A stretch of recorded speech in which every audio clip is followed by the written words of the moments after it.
Hello everyone, I am doctor Manoj Johnson. Lifestyle മെഡിസിനിലേക്ക് സ്വാഗതം. ഇന്ന് നമ്മൾ ഡിസ്കസ് ചെയ്യാൻ പോകുന്നത് നമ്മുടെ അടുക്കളയിൽ ഉപയോഗിക്കുന്ന പല രീതിയിലുള്ള കാര്യങ്ങളില്ലേ. പാത്രങ്ങളായിട്ടുണ്ട്, സാമ്പാർ പൊടികൾ, അതായത് മസാലപ്പൊടികൾ, അതേപോലെ എണ്ണകൾ, പയർ പരിപ്പ് വർഗ്ഗങ്ങൾ, പച്ചക്കറികൾ, അങ്ങനെ പല രീതിയിലുള്ള കാര്യമുണ്ട്. കാരണം അടുക്കളയെ കറക്റ്റായിട്ട് നമ്മൾ ഏത് രീതിയിൽ മാനേജ് ചെയ്യുന്നു അറിയുവാണെന്നുണ്ടെങ്കിൽ പിന്നെ അവർക്ക് ഈ രോഗങ്ങളെ പേടിക്കേണ്ട ആവശ്യം വരത്തില്ല. അല്ലെന്നുണ്ടെങ്കിൽ ചെറിയ ചെറിയ കാര്യങ്ങൾക്കൊക്കെ ആശുപത്രിയിൽ പോകേണ്ട ആവശ്യം വരത്തില്ല. പക്ഷേ ഭൂരിഭാഗം ആളുകൾക്കും ബേസിക് ആയിട്ടുള്ള ഈ അടുക്കള കൾച്ചറിനകത്ത് കുറച്ച് കാര്യങ്ങൾ, അതായത് അറിയാത്തത് കൊണ്ട് സംഭവിക്കുന്ന കുറച്ച് മിസ്റ്റേക്സ് ഉണ്ട്. അതിൽ ഞാൻ പല വീഡിയോകളിലും പറഞ്ഞിട്ടുണ്ട്. എന്തായാലും ഞാനൊന്ന് ഒരുമിച്ചാക്കിയിട്ട് അടുക്കളയിലെ എല്ലാ കാര്യങ്ങളും ഉൾപ്പെടുത്തിക്കൊണ്ട ഒരു വീഡിയോ ആണ് ഇന്ന് ഉദ്ദേശിക്കുന്നത്.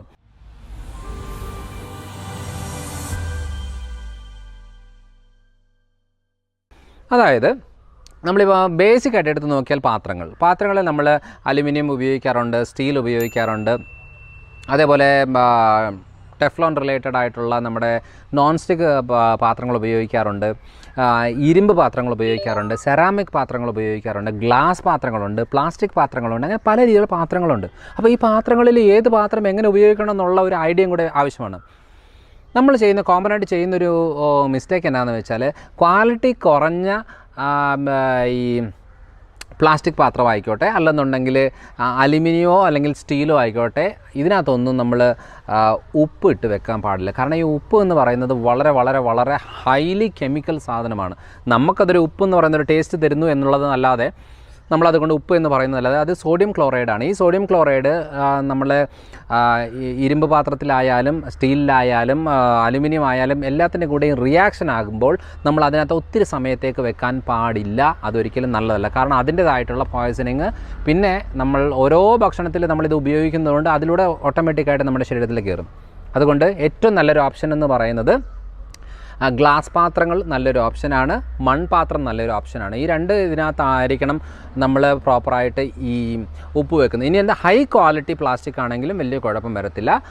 ഇത്രയാണ് നമ്മൾ ഉപ്പിൻ്റെ കാര്യത്തിൽ നോക്കേണ്ടത്. അതേപോലെ രണ്ടാമത്തെ കാര്യം എന്ന് പറയുന്നത്, നമ്മളിപ്പോൾ പാചകം ചെയ്യുന്ന പാത്രങ്ങൾ, പാചകം പാത്രം എന്ന് ഉദ്ദേശിക്കുമ്പോൾ നമ്മൾ നോൺ സ്റ്റിക്ക് ഉപയോഗിക്കാറുണ്ട്. നോൺ സ്റ്റിക്ക് ഉപയോഗിക്കുന്നതുകൊണ്ട് യാതൊരു കുഴപ്പമില്ല. പക്ഷേ നോൺ സ്റ്റിക്ക് എന്ന് പറയുന്നത് നമ്മളിപ്പോൾ തന്നെ ഈ വീഡിയോ കണ്ടു കഴിഞ്ഞിട്ട് എടുത്ത് നോക്കണം. ആ നോൺ സ്റ്റിക്ക് പാത്രം ഒന്ന് എടുത്ത് നോക്കിയിട്ട് ഇതിൽ എന്തെങ്കിലും വിള്ളൽ വന്നിട്ടുണ്ടോ, വരകൾ വീണിട്ടുണ്ടോ, പൊളിഞ്ഞ് വന്നിട്ടുണ്ടോ എന്നുള്ള നോക്കിയാൽ മതി. ഉണ്ടെങ്കിൽ അത് അന്നേരം എടുത്ത് കളഞ്ഞോണം. കാരണം അത് നമ്മളിപ്പോൾ ഒരു 1000 രൂപ കൊടുത്തതാണ്, അതിന് മൊത്തം നമ്മൾ അതിൻ്റെ ബെനിഫിറ്റ് എടുക്കണം എന്ന് പറഞ്ഞ് ഉപയോഗിക്കാൻ പോയി കഴിഞ്ഞാൽ അത് പ്രശ്നമാണ്. അപ്പോൾ അതുകൊണ്ട് ഈ ടെഫ്ലോൺ എന്ന് പറയുന്നത് ശരീരത്തിനുള്ളിലേക്ക് കയറി കഴിഞ്ഞാൽ പുറത്ത് പോകത്തില്ല. ഏറ്റവും കൂടുതൽ ക്യാൻസറസ് ആയിട്ടുള്ള പ്രശ്നങ്ങൾ, സ്റ്റൊമക്ക് റിലേറ്റഡ്, ലിവർ റിലേറ്റഡ് ഡാമേജുകൾക്ക് ടെഫ്ലോൺ ആണ് ഏറ്റവും കൂടുതൽ കാരണം ഉണ്ടാകുന്നത്. കഴിഞ്ഞ തവണ ഒരു കുട്ടി 17 വയസ്സുള്ള ഒരു പെൺകുട്ടിയായിരുന്നു. അവർ കഴിഞ്ഞ ഒരു 5-8 കൊല്ലങ്ങളായിട്ട് ആ പെൺകുട്ടിയെ വിളിച്ചുകൊണ്ട് ഉള്ള ആശുപത്രികളിലെല്ലാം പോകുമായിരുന്നു. അപ്പോൾ ഇങ്ങനെ പോയി കഴിഞ്ഞേച്ച് എപ്പോഴും നോക്കിയാലും വയറുവേദനയാണ്. എന്നാൽ സ്കാനിങ്ങിൽ ഒരു കുഴപ്പമില്ല, അല്ലെങ്കിൽ ബ്ലഡ് ടെസ്റ്റിൽ കുഴപ്പമില്ല, യാതൊരു കുഴപ്പമില്ല. അവസാനം ക്ലിനിക്കിൽ വന്ന സമയത്ത് ഞാൻ പറഞ്ഞു, ഇതെല്ലാം കേട്ട് നോക്കിയിട്ട് എനിക്ക് ഒരു റിപ്പോർട്ടിൽ ഒരു കാര്യവുമില്ല. അവസാനം മനസ്സിലായ ഒരു കാര്യം ചെയ്ത് നിങ്ങൾ ഹെവി മെറ്റലിൻ്റെ ഒരു ബ്ലഡ് ടെസ്റ്റ് ഉണ്ട്, അതൊന്ന് ചെയ്ത് നോക്കാൻ പറഞ്ഞു. അപ്പോൾ അങ്ങനെ നോക്കിയപ്പോഴാണ് അലുമിനിയം കണ്ടൻറ്റ് വളരെ ഹൈ ആയിരുന്നു. അപ്പോൾ അതുകൊണ്ടാണ് ഞാൻ ഈ വീഡിയോ തന്നെ എടുക്കാനുള്ള കാര്യം എന്ന് വെച്ചാൽ, ഈ അലുമിനിയം കണ്ടൻറ്റ് വളരെ ഹൈ ആയിരിക്കുന്ന സാഹചര്യങ്ങളിൽ ഏറ്റവും കൂടുതൽ ഈ വയറുവേദന പ്രശ്നങ്ങൾ, ദഹന പ്രശ്നങ്ങൾ, ലിവർ കണ്ടീഷൻ്റെ ബുദ്ധിമുട്ടുകൾ ഉണ്ടാകുന്നത് ഇങ്ങനെയാണ്. അപ്പം റിപ്പീറ്റഡായിട്ട് നമ്മുടെ ഇമ്മ്യൂണിറ്റി ലെവൽ കുറയുക, റിപ്പീറ്റഡ് എല്ലാ ഇൻഫെക്ഷൻസ്, എല്ലാ പ്രശ്നങ്ങളും നമുക്ക് വരും. ചിലർ പറയാറില്ല ഇവൻ്റെ ഇമ്മ്യൂണിറ്റി വളരെ ലോ ആണ്, എപ്പോഴും ഇടയ്ക്കിടയ്ക്ക് ഇങ്ങനെ ജലദോഷം വരാറുണ്ട്, ക്ഷീണം ഉണ്ടാകാറുണ്ട്, പനി വരാറുണ്ട് എന്നൊക്കെ പറയുമ്പോൾ ശ്രദ്ധിക്കേണ്ട കാര്യമാണ്. നമ്മൾ ഉപയോഗിക്കുന്ന പാത്രങ്ങളും ഇതിനകത്ത് ബാധകമാണ് എന്നാണ് ഞാനത് എടുത്തു പറഞ്ഞത്.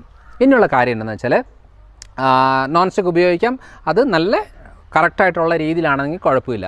ഇനിയുള്ളതെന്ന് പറയുന്നത് നമ്മുടെ സർജിക്കൽ സ്റ്റീലിൻ്റെ മെറ്റീരിയൽസ് ഉണ്ട്, അത് നല്ലൊരു ഓപ്ഷനാണ്. കാരണം അതിനകത്ത് നമ്മൾ ഈ ടെഫ്ലോൺ റിലേറ്റഡ് ആയിട്ട്, അല്ലെങ്കിൽ സ്റ്റെയിൻലെസ് സ്റ്റീലോ അലുമിനിയം എന്നൊക്കെ പറയുന്നത് ഉള്ളിലെല്ലാം തുളകളാണ്, പക്ഷെ പുറത്തുനിന്നാണ് ക്ലിയറായിട്ട് അതിനെ ഗ്യാപ്പ് ഇല്ലാതെ അങ്ങ് കവർ ചെയ്ത് വെക്കുമ്പോഴാണ് നമുക്ക് ഇത് വരുന്നത്. പക്ഷേ ഈ സർജിക്കൽ സ്റ്റീലിൻ്റെ രീതികളെന്ന് പറയുന്നത് ഫുൾ മൊത്തം മെറ്റലും ഒരു ഗ്യാപ്പ് പോലും ഇല്ലാതിരിക്കുന്നതുകൊണ്ട് നമുക്ക് അങ്ങനെ ഓയിൽ ഉപയോഗിക്കേണ്ട കാര്യം കൊണ്ടൊരു ആവശ്യം വരത്തില്ല. പിന്നെ അത് കുറച്ച് എക്സ്പെൻസീവാണ്, അതുകൊണ്ട് അത് സാധാരണ ആളുകൾക്ക് അത് പറ്റത്തില്ല. എന്നാലും അങ്ങനെ ഒരു ഓപ്ഷൻ ഉണ്ട് എന്നാണ് ഞാൻ എടുത്തു പറഞ്ഞത്. ഇനിയുള്ളത് ഇരുമ്പിൻ്റെ എന്ന് പറഞ്ഞാൽ ഇരുമ്പിൻ്റെ പാത്രങ്ങൾ കറക്റ്റായിട്ട് ഉപയോഗിക്കാൻ അറിയുമെങ്കിൽ മാത്രമേ ഇരുമ്പ് പാത്രങ്ങൾ ഉപയോഗിക്കാവുള്ളൂ. ഇല്ലെന്നുണ്ടെങ്കിൽ എന്താണെന്ന് വെച്ചാൽ കഴിഞ്ഞ തവണ അതായത് ഭക്ഷണം ഉണ്ടാക്കി വെച്ചിട്ട് കുറച്ച് നേരം അതിനകത്ത് വെച്ചിരുന്നതാണ്. അപ്പോൾ ഈ അയൺ കണ്ടൻറ്റ് എല്ലാം അതൊരു കടലക്കറിയായിരുന്നു. അയൺ കണ്ടൻറ്റ് എല്ലാം ഇതിനകത്ത് ഈ കടലിലേക്ക് വന്നപ്പോഴത്തേനും നോർമലായിട്ടുള്ള കറി നല്ല ബ്ലാക്ക് കളറിലേക്ക് മാറി. അതൊരു 2-3 മണിക്കൂർ എങ്ങാണ്ട് അതിനകത്ത് വെച്ചതേ ഉള്ളൂ. അങ്ങനെ മാറിക്കഴിയുമ്പോൾ അത് കഴിച്ച് കഴിയുമ്പോഴത്തേനും അയൺ കണ്ടൻറ്റ് കൂടുതൽ എടുക്കുമ്പോഴത്തേനും ഒരു ലൂസ് മോഷൻ രീതികളിലേക്ക് വന്നു. അപ്പോഴാണ് മനസ്സിലായത് ഈ പാത്രം, കാരണം നോർമലായിട്ട് ഒരു കടലക്കറി കഴിച്ചാലൊന്നും ആകത്തില്ല. പക്ഷേ എന്തുകൊണ്ടാണെന്ന് പറഞ്ഞാൽ ഈ അയൺ കണ്ടൻറ്റ് കൂടുതലായിട്ട് ബോഡിയിലേക്ക് കയറിയാലാണ്. അപ്പോൾ ഏത് പാത്രത്തിൽ നമ്മൾ ഫുഡ് ചെയ്താലും ആ പാത്രത്തിൽ കൂടുതൽ നേരം വയ്ക്കും. പ്രത്യേകിച്ച് സ്റ്റീൽ, അലുമിനിയം, ഇരുമ്പ് പാത്രങ്ങളിൽ കൂടുതൽ നേരം ഭക്ഷണങ്ങൾ അതിനകത്ത് വെച്ച് കഴിഞ്ഞാൽ അത് ശ്രദ്ധിക്കണം. കാരണം അതിനകത്ത് നമ്മൾ പുളിയുള്ളതും എരിവുള്ളതും ആയിട്ടുള്ള അത് നമ്മൾക്ക് അത് ടേസ്റ്റാണ്, പുളി എരിവ് എന്നൊക്കെ പറയുന്ന ടേസ്റ്റാണ്. പക്ഷേ ഇതൊക്കെ കെമിക്കൽസാണ്. ഈ കെമിക്കൽസൊക്കെ സ്റ്റീലിലും അലുമിനിയത്തിലും ഇരുമ്പിലും ഒക്കെ റിയാക്ഷൻ ഉണ്ടാക്കുകയും അതിൽ നിന്ന് ഓക്സൈഡുകളും ആയിട്ട് മാറുകയും അത് നമ്മുടെ ഉള്ളിലേക്ക് കയറിയാൽ പ്രശ്നമുണ്ടാകും. അതുകൊണ്ട് എങ്ങനെ വേണമെങ്കിലും പാചകം ചെയ്തോ, പക്ഷേ അത് വെക്കണമെന്നുണ്ടെങ്കിൽ ഏതെങ്കിലും സെറാമിക് പാത്രങ്ങളിലോ അല്ലെന്നുണ്ടെങ്കിൽ ക്വാളിറ്റി ഉള്ള ഫൈബർ പാത്രങ്ങളിലോ അല്ലെന്നുണ്ടെങ്കിൽ ഗ്ലാസ് പാത്രങ്ങളിലോ ആണ് ഏറ്റവും നല്ലൊരു ഓപ്ഷൻ ഈ പാചകം ചെയ്തത് മാറ്റിവെക്കാൻ വേണ്ടിയിട്ട്. ഇനി നമ്മൾ കഴിക്കുന്ന പ്ലേറ്റുകളിലായാലും ബെസ്റ്റ് ഓപ്ഷൻ എന്ന് പറയുന്നത് ഈ സെറാമിക് പാത്രങ്ങളില്ലേ. സെറാമിക് എന്ന് ഉദ്ദേശിക്കുന്നത് നമ്മൾ ഈ നോൺ സ്റ്റിക്കിൻ്റെ ഒരു സെറാമിക് മോഡലല്ല, നമ്മുടെ ഈ താഴെ ഇട്ടാൽ പൊട്ടുന്ന ടൈപ്പിൻ്റെ സെറാമിക് പാത്രങ്ങളില്ലേ, അതാണ് ഏറ്റവും കൂടുതൽ നമ്മൾ ഭക്ഷണം കഴിക്കാനും വിളമ്പാനും ഇതൊക്കെ ആയിട്ട് ഉപയോഗിക്കാൻ ഏറ്റവും നല്ലത് ആ രീതിയിലുള്ള സെറാമിക് പാത്രങ്ങളാണ്. അതിപ്പം പല രീതിയിൽ ചൈനീസ് പാത്രങ്ങൾ എന്നൊക്കെ പറയാറില്ലേ, പൊട്ടുന്ന ടൈപ്പിൻ്റെ മൺ ടൈപ്പിൻ്റെ പൊട്ടുന്ന രീതിയിലുള്ള പാത്രങ്ങളാണ് ഏറ്റവും നല്ലൊരു ഓപ്ഷൻ. അപ്പോൾ ഈ പാത്രങ്ങൾ എന്നൊക്കെ പറഞ്ഞാൽ വളരെ ഇമ്പോർട്ടൻ്റ് ആണ്. നമ്മൾ വെള്ളം വെക്കുന്നത് തന്നെ ഇപ്പോൾ കോപ്പർ നല്ലൊരു ഓപ്ഷനാണ്. പക്ഷേ ഹൈ ക്വാളിറ്റി കോപ്പർ ആണെന്ന് ഉറപ്പ് വരുത്തണമെന്നുണ്ടെങ്കിൽ അത് നല്ല കമ്പനിയിലുള്ള ഇതായിരിക്കണം. അതിനകത്ത് കറക്റ്റായിട്ടുള്ള പെർസെൻറ്റേജ് മെൻഷൻ ചെയ്തിരിക്കണം. അങ്ങനെയാണെങ്കിലേ അത് ഉപയോഗിക്കേണ്ട ആവശ്യമുള്ളൂ. ഇല്ലെന്നുണ്ടെങ്കിൽ ചില സൂപ്പർ മാർക്കറ്റിലൊക്കെ പോയി കഴിഞ്ഞാൽ 1000 രൂപ 1500 രൂപയുടെ നോൺ സ്റ്റിക്ക് ഒക്കെ എന്ന് പറയുന്നത് 100, 200, 500 രൂപയുടെ ഉള്ളിലാണ് നമുക്ക് കിട്ടിക്കൊണ്ടിരിക്കുന്നത്. ഓഫറാണെന്ന് പറഞ്ഞാൽ തരികയാണ്. അതൊക്കെ വീട്ടിൽ കൊണ്ടുവന്ന ഒറ്റ മാസം കൊണ്ട് തന്നെ അതിലുള്ളതെല്ലാം നമ്മൾ കഴിച്ച് തീർക്കുകയും ചെയ്യും. അതിനകത്ത് നല്ലതെല്ലാം നമ്മുടെ ശരീരത്തിൽ കയറും. അപ്പോൾ ശ്രദ്ധിക്കണം, നല്ല കമ്പനിയിലുള്ള നല്ല ക്വാളിറ്റി ഉള്ളത് കുറച്ച് പൈസ മുടക്കി ആയാലും കുഴപ്പമില്ല. അത് നമ്മൾ ചിലപ്പോൾ 6 മാസമൊക്കെ ഉപയോഗിക്കുന്ന ആളുകളായിരിക്കും, ചിലപ്പോൾ 1 കൊല്ലം ഉപയോഗിക്കുന്നവരുണ്ട്, അങ്ങനെയൊക്കെയുണ്ട്. എന്നാലും നമ്മുടെ ഉപയോഗത്തിനനുസരിച്ച് ഇതിൻ്റെ ഡ്യൂറബിലിറ്റി കൂടുകയും കുറയുകയും ചെയ്യും. അതുകൊണ്ട് പാത്രങ്ങൾ വളരെ ഇമ്പോർട്ടൻ്റ് ആണ്. ഇനി എണ്ണയുടെ കാര്യത്തിൽ നമ്മൾ ഏറ്റവും കൂടുതൽ ശ്രദ്ധിക്കേണ്ടത്, നമ്മളിപ്പോൾ പല രീതിയിലുള്ള എണ്ണകളുണ്ട്. വെളിച്ചെണ്ണയുണ്ട്, റൈസ് ബ്രാൻ ഉണ്ട്, അതേപോലെ സൺഫ്ലവർ, പിന്നെ എള്ളെണ്ണ, കടുകെണ്ണ, തവിടെണ്ണ, മറ്റേ പല രീതിയിലുള്ള എണ്ണകളില്ലേ, നമ്മൾ സാധാരണ ഉപയോഗിക്കുന്ന എണ്ണകളൊക്കെ ഉണ്ടല്ലോ.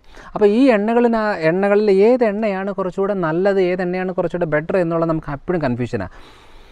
റിഫൈൻഡ് ഓയിൽസ് എന്ന് പറയുന്നത്, നമ്മൾ റിഫൈൻഡ് എന്ന് ഉദ്ദേശിക്കുന്നത് നമ്മൾ കേൾക്കുമ്പോൾ കൊള്ളാമല്ലോ നല്ല ശുദ്ധീകരിച്ച എണ്ണ എന്നുള്ളത് ഒന്നുമല്ല. ഇത്രയും ലോ ക്വാളിറ്റി ആയിട്ട് ഒരു രീതിയിലുള്ള ആരോഗ്യ ഗുണങ്ങളില്ലാത്ത എണ്ണകളാണ് റിഫൈൻഡ് ഓയിൽസ്. അതിൽ എന്താ പറയുക, ചെറിയ ഒരു സൺഫ്ലവർ ഓയിൽ 1 ലിറ്റർ കിട്ടണമെന്നുണ്ടെങ്കിൽ മിനിമം ഒരു 7 കിലോ എങ്കിലും സൺഫ്ലവർ സീഡ് വേണം. പക്ഷേ ഇത് എങ്ങനെയാണ് ഇത്രയും എണ്ണ വരുന്നത് നമ്മൾ ആലോചിക്കുന്നില്ല. തവിടെണ്ണ എങ്ങനെയാണ് ഇത്ര കിട്ടുന്നതെന്ന് ആലോചിക്കുന്നില്ല. കാരണം അതിനകത്ത് നമ്മളൊരു പെട്രോളിയം പ്രോഡക്റ്റ് ഹെക്സൈൻ അങ്ങോട്ട് ഇട്ടിട്ട് വേണം അതിൽ നിന്ന് എണ്ണ എടുക്കാൻ. അതിൻ്റെ കോട്ടൺ സീഡ് ഓയിലുകളും കാര്യങ്ങളും എല്ലാം മിക്സ് ചെയ്തെടുത്തിട്ടാണ് ഈ ഒരു ലോ ക്വാളിറ്റി ഇത് വരുന്നത്. കാരണം ഇപ്പം സൺഫ്ലവർ ഓയിലിനൊക്കെ എന്നാ വിലയുണ്ട്, ഒരു 70-80 രൂപയ്ക്കൊക്കെ 100 രൂപയുടെ ഉള്ളിലൊക്കെ സൺഫ്ലവർ ഓയിൽ കിട്ടും. അപ്പോൾ അങ്ങനെ നോക്കണ്ട. നമ്മൾ ഏറ്റവും നല്ല ഓപ്ഷൻ എന്ന് പറയുന്നത് വെർജിൻ കോക്കനട്ട് ഓയിലാണ്. അതേപോലെ നമ്മുടെ ആട്ടിയ വെളിച്ചെണ്ണ നല്ലൊരു ഓപ്ഷനാണ്.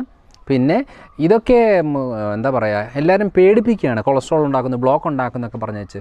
പക്ഷേ അതല്ല. ഏറ്റവും കൂടുതൽ കൊളസ്ട്രോളിൻ്റെ അളവ് ഇപ്പോൾ കുറയുന്നുണ്ടെങ്കിൽ ഏറ്റവും കൂടുതൽ ക്യാൻസർ കൂടുന്നത് ഇപ്പോഴാണ്. കാരണം ഈ വെളിച്ചെണ്ണ മാറ്റിയിട്ട് ഇങ്ങോട്ട് മാറുമ്പോഴത്തേനും ഒത്തിരി പ്രശ്നങ്ങളെല്ലാം ഈ സൈഡിൽ നിന്ന് തുടങ്ങുകയാണ്. അതുകൊണ്ട് നല്ലൊരു ഓപ്ഷൻ എന്ന് പറയുന്നത് നമ്മൾ എണ്ണയിൽ വറുത്ത് കോരിയെടുക്കുന്നത് മാത്രമാണ് ഏതൊരു എണ്ണയുടെയും പ്രശ്നം. അപ്പം പാം ഓയിലൊക്കെയാണ് ഇപ്പം high boiling point, smoking point ഉള്ളത് കൊണ്ടാണ് പാം ഓയിലാണ് ഏറ്റവും കൂടുതൽ എണ്ണ വറക്കാനായിട്ട് ഉപയോഗിക്കുന്നത്. പക്ഷേ സാധനം പാം ഓയിൽ ആവണം എന്നുള്ളത് മാത്രമേ നിർബന്ധമുള്ളൂ. പാം ഓയിൽ നല്ലതാണ്, പക്ഷേ നമുക്ക് കിട്ടുന്നത് പാം ഓയിലാണോ എന്നുള്ളതാണ് നമ്മൾ ഏറ്റവും കൂടുതൽ അറിയേണ്ടത്. അതേപോലെ കാനോല ഓയിൽ, അതേപോലെ നമ്മുടെ ഒലിവ് ഓയിൽ ഏറ്റവും ബെസ്റ്റ് ഓപ്ഷനാണ്. പക്ഷേ ഈ ഒലിവ് ഓയിലൊന്നും നമ്മളുടെ ഇന്ത്യൻ കുക്കിങ്ങിന് അത്ര സൂട്ട് ആവത്തില്ല. കാരണം ഇതിങ്ങനെ ഹീറ്റ് ചെയ്ത് എടുക്കേണ്ട ഒരു കാര്യമല്ല. അത് അത്ര ഹീറ്റ് ചെയ്ത് ഉപയോഗിക്കുന്ന ഒരു എണ്ണയല്ല ഒലിവ് ഓയിൽ. അതുകൊണ്ട് ഒലിവ് ഓയിൽ നല്ലതാണ് ഒരു ഡ്രസ്സിങ്ങിന് എടുക്കാൻ, അതേപോലെ സാലഡുകൾക്ക്, അല്ലെന്നുണ്ടെങ്കിൽ ഏതെങ്കിലും ഫുഡ് ഐറ്റംസ് എടുത്തിട്ട് അതിൻ്റെ അവസാനം എടുത്ത് ഉപയോഗിക്കാൻ പറ്റുന്ന ഓയിലാണ് ഒലിവ് ഓയിൽ. അത് നല്ലൊരു കാര്യമാണ്. അപ്പോൾ ഈ കാര്യങ്ങളാണ് നമ്മൾ ശ്രദ്ധിക്കേണ്ടത്. പിന്നെ ഏറ്റവും നല്ലത് എന്ന് പറയുന്നത് നമ്മൾ ഫാറ്റ് ആൻഡ് ഓയിൽസിൽ ഏറ്റവും നല്ലതെന്ന് പറയുന്നത് വെണ്ണയാണ്. വെണ്ണ, നെയ്യ്, ബട്ടർ, ആ ഓപ്ഷൻ ഇല്ല, അത് ഏറ്റവും നല്ലൊരു ഓപ്ഷനാണ്. പക്ഷേ നമ്മളെല്ലാവരും പേടിച്ച് ആ ഒരു മിൽക്ക് പ്രോഡക്റ്റിൻ്റെ ഐറ്റംസ് നമ്മൾ തൊടാറേ ഇല്ല. എത്ര പേരാണെന്നറിയാമോ വെണ്ണ കഴിച്ചോളാൻ പറയുമ്പോൾ അയ്യോ വെണ്ണ കൊളസ്ട്രോളാണ്, ബ്ലോക്ക് ഉണ്ടാവും എന്നൊക്കെ പറഞ്ഞിരിക്കുന്നുണ്ട്. ആരും ഇവിടുന്ന് ചോറും ഗോതമ്പും കപ്പയൊന്നും കുറയ്ക്കത്തില്ല. ഇവിടുന്ന് ഈ എണ്ണയുടെയും ഈ വെണ്ണ മാത്രം നോക്കിക്കൊണ്ട് പേടിച്ചുകൊണ്ടിരിക്കുന്നതാണ് ഭൂരിഭാഗം ആൾക്കാരും. അതുകൊണ്ട് അതല്ല, നമ്മൾ ബട്ടർ കോഫി എന്നൊക്കെ പറയുന്നത് നല്ലൊരു ഓപ്ഷനാണ്. നമ്മൾ ബട്ടർ യൂസ് ചെയ്തുകൊണ്ടുള്ള ഏതൊരു ഫുഡും നല്ല ന്യൂട്രീഷ്യസ് വാല്യൂ ഉള്ളതാണ്. അതേപോലെ നമുക്ക് കുറച്ച് കഴിച്ചാൽ കൂടുതൽ സാറ്റിസ്ഫാക്ഷൻ കിട്ടുന്ന ഒരു കാര്യം കൂടിയാണ് ഈ ബട്ടർ എന്ന് പറയുന്നത്. അതുകൊണ്ട് നെയ്യ്, വെണ്ണ എന്നൊക്കെ പറയുന്നത് നല്ലൊരു ഓപ്ഷനാണ്. നമ്മൾ ഫുഡിൽ ഉൾപ്പെടുത്തണം, കുട്ടികൾക്കത് ഉണ്ടാക്കി കൊടുക്കണം എന്നതാണ്. കാരണം ഏറ്റവും കൂടുതലായിട്ട് ഈ കാൽസ്യം, അതേപോലെ വൈറ്റമിൻസ്, മിനറൽസ് ഏറ്റവും കൂടുതൽ അടങ്ങിയേക്കുന്നത് ഹെൽത്തി ഫാറ്റ് ഉള്ളത് ഈ വെണ്ണയിലും അതേപോലെ നെയ്യിലൊക്കെയാണ്. അപ്പം ഇത് നമ്മൾ ശ്രദ്ധിച്ച് വേണം ചെയ്യാനായിട്ട്. ഇനിയും പഞ്ചസാരയുടെ ഉപയോഗം എത്ര കുറയ്ക്കുന്നോ അത്രയും നല്ലത്. പിന്നെ ഈ ചെറുപയർ, വൻപയർ, കടല, മുതിര, ഉഴുന്ന്, പരിപ്പ്, ഗ്രീൻ പീസ് ഇതെന്ന് പറയുന്നത് ഹൈ റിച്ച് പ്രോട്ടീൻസാണ്. ഇത് കുട്ടികൾക്ക് ഏറ്റവും നല്ലൊരു കാര്യമാണ്. പക്ഷേ ക്രിയാറ്റിൻ ലെവൽ കൂടുതലുള്ള ആളുകൾക്ക്, അതേപോലെ യൂറിക് ആസിഡ് കൂടുതലുള്ള ആളുകൾ, കിഡ്നി സ്റ്റോൺ ഉള്ള ആളുകൾക്ക്, അതേപോലെ വെരിക്കോസ് അൾസർ, കാലിൻ്റെ വ്രണങ്ങളുള്ള കണ്ടീഷനുള്ള ആളുകൾക്ക്, പിന്നെ വയറ്റിൽ ബുദ്ധിമുട്ടുള്ള ആളുകൾക്ക് ഈ പയർ, പരിപ്പ് വർഗ്ഗങ്ങൾ ഏറ്റവും കൂടുതൽ പ്രശ്നം ഉണ്ടാക്കും. അതിനെ പ്രോപ്പറായിട്ട് ബ്ലഡ് ടെസ്റ്റ് ചെയ്ത് നോക്കിയിട്ട് വേണം കൂടുതൽ നമുക്ക് എടുക്കണോ വേണ്ടയോ എന്നുള്ളൊരു ഐഡിയ കിട്ടാൻ. അതുകൊണ്ട് ക്രിയാറ്റിൻ കുറയണോ ഈ പയർ, പരിപ്പ് വർഗ്ഗങ്ങൾ കട്ട് ചെയ്തെങ്കിലേ പറ്റത്തുള്ളൂ, കുറച്ചിട്ട് കാര്യമില്ല.